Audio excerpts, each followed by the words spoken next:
Halo semuanya, welcome to my channel. Jadi pada video kali ini aku akan membahas tentang masalah kebebasan politik di India. Namun ini tertuju pada kasus pelanggaran hak asasi manusia oleh aparat keamanan di India. Tonton terus videonya ya. Hak asasi manusia adalah seperangkat hak yang melekat pada setiap individu sebagai bagian dari martabat manusia, tanpa memandang ras, jenis kelamin, kebangsaan, atau agama. Hak-hak tersebut mencakup hal-hal sipil, politik, ekonomi, sosial, dan budaya yang bertujuan untuk melindungi individu dari pelecehan dan pelanggaran. Hak asasi manusia menjadi landasan bagi keadilan, kesetaraan, dan kebebasan dalam masyarakat India. India dengan populasi lebih dari 1,4 miliar jiwa dan lebih dari 2.000 kelompok etnis menghadapi ketegangan yang timbul karena keberagamannya, khususnya antar kelompok agama, ras, dan kasta. Meskipun sudah ada undang-undang perlindungan hak asasi manusia seperti Konstitusi India, pelanggaran masih sering terjadi. Pelanggaran-pelanggaran tersebut antara lain diskriminasi terhadap kelompok minoritas, kekerasan berbasis gender, dan pelanggaran hak-hak pekerja. Kekerasan minoritas mencakup kasus-kasus kekerasan yang menyasar komunitas minoritas, seperti Muslim dan Dalit. Diskriminasi dan eksekusi sering kali terjadi baik pada tingkat sosial maupun institusional.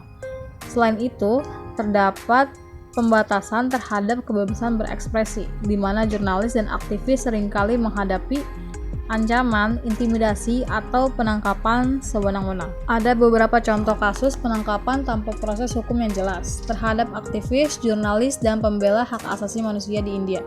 Salah satunya yaitu penangkapan aktivis lingkungan dan hak asasi manusia, yaitu Sudha Bharadwaj. Dia ini adalah seorang aktivis hak asasi manusia dan pengacara yang ditangkap pada tahun 2018 dalam kasus Bhima Koregaon. Ia dituduh memiliki hubungan dengan kelompok ekstremis dan terlibat dalam konspirasi untuk menghancurkan pemerintah. Penangkapannya dianggap sewenang-wenang dan banyak yang percaya bahwa ini merupakan upaya untuk membungkam suara kritik terhadap pemerintah. Contoh lainnya ada Mala Keshwar, yang merupakan seorang pembela hak perempuan yang ditangkap karena menentang kekerasan berbasis gender. Ia dituduh terlibat dalam aktivitas teroris meskipun tidak ada bukti yang jelas untuk mendukung klaim tersebut. Penangkapannya menunjukkan tantangan yang dihadapi aktivis yang memperjuangkan hak-hak perempuan. Banyak dari penangkapan ini didasarkan pada tuduhan yang tidak jelas dan seringkali digunakan untuk membungkam kritik terhadap pemerintah. Hal ini menimbulkan kekhawatiran serius tentang kebebasan berpendapat dan perlindungan hak asasi manusia di negara tersebut.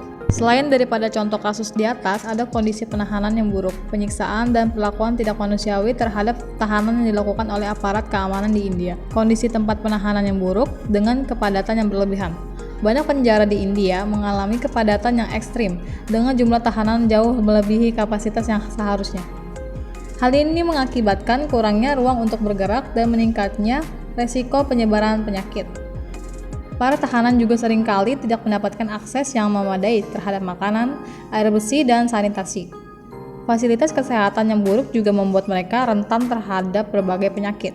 Selain fasilitas yang buruk dan tidak memenuhi hak asasi manusia, ada banyak laporan tentang penggunaan penyiksaan fisik dan psikologis terhadap tahanan, termasuk pemukulan, penggunaan alat penyiksaan, dan metode interogasi yang kejam untuk mendapatkan pengakuan atau sebuah informasi dari para tahanan. Ada pula perlakuan tidak manusiawi terhadap tahanan politik yang seringkali ditempatkan dalam isolasi untuk waktu yang lama, yang berdampak buruk pada kesehatan mental mereka. Dampak terhadap kesehatan mental dan fisik bagi tahanan yaitu trauma jangka panjang, penyiksaan, dan perlakuan tidak manusiawi dapat menyebabkan trauma psikologis yang berkepanjangan juga, serta masalah kesehatan fisik yang serius.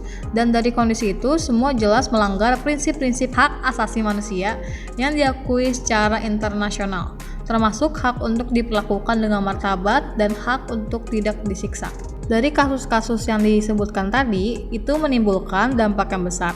Dampak pelanggaran hak asasi manusia oleh aparat keamanan di India, yaitu banyak warga India, terutama di daerah konflik seperti Kashmir, kehilangan kepercayaan terhadap aparat keamanan. Ini mengakibatkan ketidakmampuan pemerintah untuk menangani masalah keamanan secara efektif karena masyarakat enggan bekerja sama.